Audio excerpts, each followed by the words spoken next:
رسول اللہ صلی اللہ علیہ وسلم کے ایک صحابی ہیں جن کا نام عبدالعزیٰ تھا۔ عبدالعزیٰ، اب اس نام کے اندر بھی ایک قباحت موجود تھی۔ یہ مکہ اور مدینہ کے درمیان رہتے تھے۔ ان کی عمر 16 برس تھی، صرف 16 برس۔ ہجرت جب شروع ہوئی، ابتدائی ہجرت میں سلیم الفطرت تھے، نیک طبع تھے۔ ابتدائی ہجرت کے قافلوں سے یہ بات سنی کہ مدینہ میں ایک پیغمبر آیا ہے، ایک رسول آیا ہے۔ کس چیز کی دعوت دیتا ہے؟ وہ صرف اس چیز کی دعوت دیتا ہے کہ مخلوق کو مخلوق کی عبادت نہیں کرنی چاہیے۔ کتنی عمدہ دعوت ہے میرے بھائیوں، اللہ کی قسم یہ دعوت آج ہم سمجھ نہیں سکے۔ 1400 برس بیت گئے ہیں کہ مخلوق کو مخلوق کی عبادت نہیں کرنی چاہیے۔ اللہ کا بندہ اللہ کے بندے کے سامنے نہیں جھکنا چاہیے۔ اللہ کا بندہ جب بھی جھکے اللہ کے آگے جھکے۔ عبادت کا جو بھی فعل ہو، ذکر ہو، نظر ہو، نیاز ہو، روزہ ہو، رکوع، حج، ہر چیز کس کے لیے ہو؟ اللہ کے لیے۔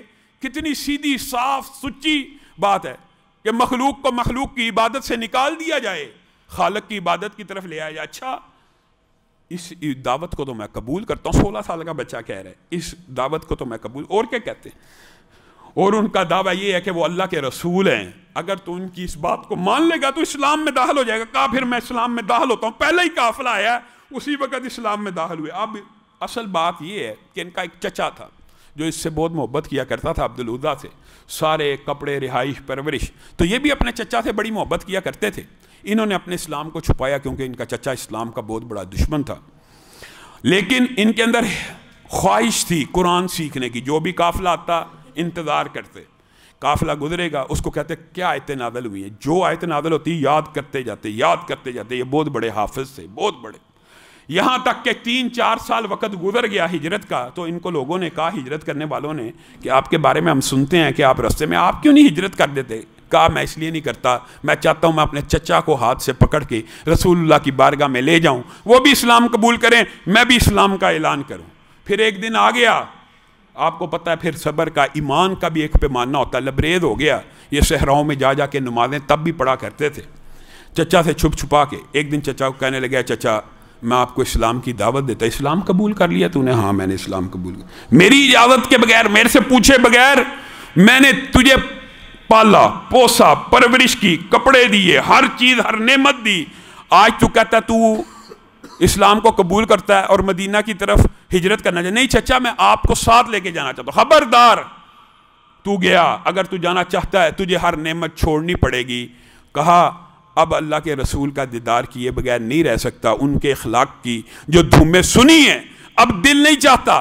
اب آپ مجھے جتنا چاہے روکیں، یا تو میرے ساتھ چلیے یا میں جا رہا ہوں آپ کو چھوڑ کر۔ اسی وقت چچا نے ان کے جسم سے کپڑے بھی اتارنا شروع کر دیے، اور حدیث کے اندر، روایات کے اندر یہ الفاظ موجود ہیں، ان بیچاروں نے اپنے جسم کو، سطر کو ڈھانپنے کے لیے پورے کپڑے اتر جانے کے بعد ٹاٹ کے 2 ٹکڑے لیے اور اپنا سطر چھپایا اور پیدل ہی مدینہ کی طرف ہجرت کی۔ رات مسجد النبی میں سوئے، صبح فجر کے وقت لوگوں نے دیکھا ایک اجنبی موجود ہے، رسول اللہ کی بارگاہ میں پیش ہوئے۔ رسول اللہ نے پوچھا کیا معاملہ ہے؟ انہوں نے اپنی ساری بچپن کی ہسٹری سنائی، اسلام قبول کا واقعہ سنایا۔ تو رسول اللہ صلی اللہ علیہ وسلم مسکرانا شروع ہو گئے اور کہنے لگے، آج سے پہلے تو عبدالعزیٰ تھا، آج کے بعد تو عبداللہ ہے، اور آج کے بعد تیرا لقب ذوالبجادین ہے، یعنی 2 ٹاٹوں والا۔ اور یاد رکھیے یہ عبداللہ ذوالبجادین آج تک اسی نام سے پکارے جاتے ہیں۔ آج عبدالعزیٰ کو یاد رکھنے والا بھی کوئی نہیں۔ اور یہ رسول اللہ صلی اللہ علیہ وسلم سے اتنی محبت کیا کرتے تھے، اور رسول اللہ کا اخلاق یہ ہے کہ یہ 2 ٹاٹوں میں آیا ہوا ایک شخص ہے۔ رسول اللہ نے کہا اپنے صحابہ کو، اس کو میرے دروازے کے قریب کر دو۔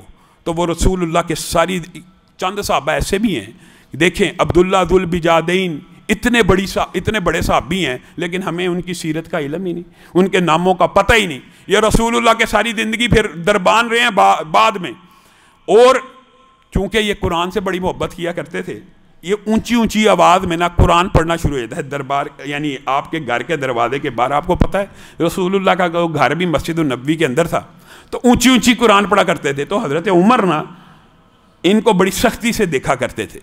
ایک دن حضرت عمر سے رہا نہیں گیا، کہنے لگے ریاکاری کرتے ہیں، اونچی اونچی آواز میں قرآن پڑھتا ہے، اللہ تعالیٰ تو آہستہ آواز میں بھی سن لیتا ہے۔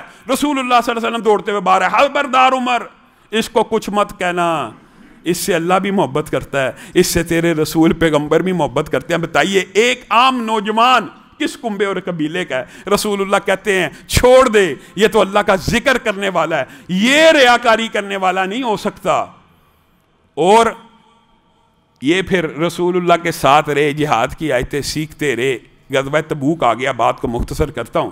غزوہ تبوک آ گیا تو رسول اللہ کی بارگاہ میں آ کے پیش ہوئے، کہنے لگے اللہ کے رسول اتنا عرصہ ہو گیا اسلام قبول کیا، قرآن بھی سیکھ لیا، اب دنیا میں جینے کی بھی کوئی خواہش حسرت نہیں رہی، آپ کا اتنا پیار محبت مل گیا ہے، اب جی چاہتا ہے جنت میں چلے جائیں۔ اے اللہ کے رسول دعا کیجئے اللہ تعالیٰ مجھے اسی غزوہ تبوک میں شہادت کی موت دے دے۔ کچھ لوگوں کو رسول اللہ صلی اللہ علیہ وسلم نے شہادت کی دعا دی ہے، صحابہ آتے تھے رسول اللہ دعا کر دیا کرتے تھے، بلکہ ان کو تحسین سے بھی دیکھا کرتے تھے، وہ رسول اللہ کے قریبی رشتہ دار، لیکن رسول اللہ کو ان سے اتنی محبت تھی۔ یہ معاذ اللہ یہ بات نہیں ہے کہ رسول اللہ نے جن کو شہادت کی دعا دی ہے تو ان سے محبت نہیں تھی، لیکن کچھ لوگوں کے ساتھ دلی اور فطری تعلق ایسا تھا۔ رسول اللہ صلی اللہ علیہ وسلم نے جب سنا کہ عبداللہ ذوالبجادین اللہ کی طرف ہجرت کرنے والا، اللہ اور رسول کے لیے ہجرت کرنے والا، ظلم سے مارا ہوا، اپنے چچا کی ہر نعمت کو چھوڑ کے آنے والا، مجھ سے یہ کہہ رہا ہے کہ میرے لیے دعا کیجئے کہ میں شہید ہو جاؤں تبوک میں۔ رسول اللہ صلی اللہ علیہ وسلم ایک دم کھڑے ہوئے، کہنے لگے عبداللہ خبردار، میں نے تیرے خون کو کفار کے ہاتھوں کے اوپر حرام کر دیا، اللہ اس کے خون کو محفوظ رکھیں کفار سے، ہاں اس کے بدلے میں تجھے ایک فضیلت دیتا ہوں کہ اللہ تعالیٰ اگر تجھے بخار سے بھی موت دے گا تو شہید لکھا جائے گا۔ یہ عبداللہ ذوالبجادین وہ پہلے ہیں جن کو رسول اللہ صلی اللہ علیہ وسلم نے یہ کہا تھا کہ تو شہید ہے اگرچہ تو بخار سے فوت ہو جائے، اور ہوا کیا؟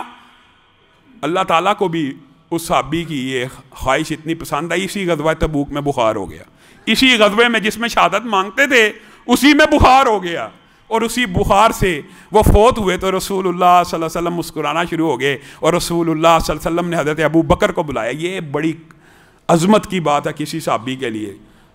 ان کی تدفین کے اندر کون شریک ہوئے؟ نبی کریم صلی اللہ علیہ وسلم اور حضرت ابو بکر اور حضرت عمر، اور نبی کریم ان دونوں کو، عبداللہ ابن مسعود کہتے ہیں رات کا پچھلا پہر تھا، میں اچانک اٹھا، رسول اللہ کی چارپائی خالی، میں نے دیکھا ابو بکر کی چارپائی خالی، عمر کی چارپائی خالی، تو میں پریشان ہو گیا کہ کوئی عجیب و غریب معاملہ ہونا۔ میں نکلا تو ایک قبر کے اوپر مجھے روشنی نظر آئی، اور میں وہاں پہ پہنچا تو کیا دیکھا کہ رسول اللہ صلی اللہ علیہ وسلم نے عبداللہ ذوالبجادین کو اپنے ہاتھوں میں اٹھایا ہوا ہے، اور اپنے ہاتھ سے ابو بکر و عمر کو کہہ رہے ہیں ذرا آہستگی سے پکڑانا، ذرا نرمی سے پکڑانا، اے اللہ تو گواہ رہنا، جب تک عبداللہ ذوالبجادین دنیا میں رہا میں محمد صلی اللہ علیہ وسلم اس سے راضی رہے۔ یہ بندہ جس کا نہ حسب ہے، نہ نسب ہے، نہ قبیلہ ہے، نہ کنب ہے، رسول اللہ اس کے لیے کہہ رہے ہیں اللہ گواہ رہنا، میں محمد صلی اللہ علیہ وسلم اس سے راضی رہے، اللہ اب اس کو تیرے سپرد کر رہا ہوں، تو نے بھی اس سے راضی ہو جانا ہے۔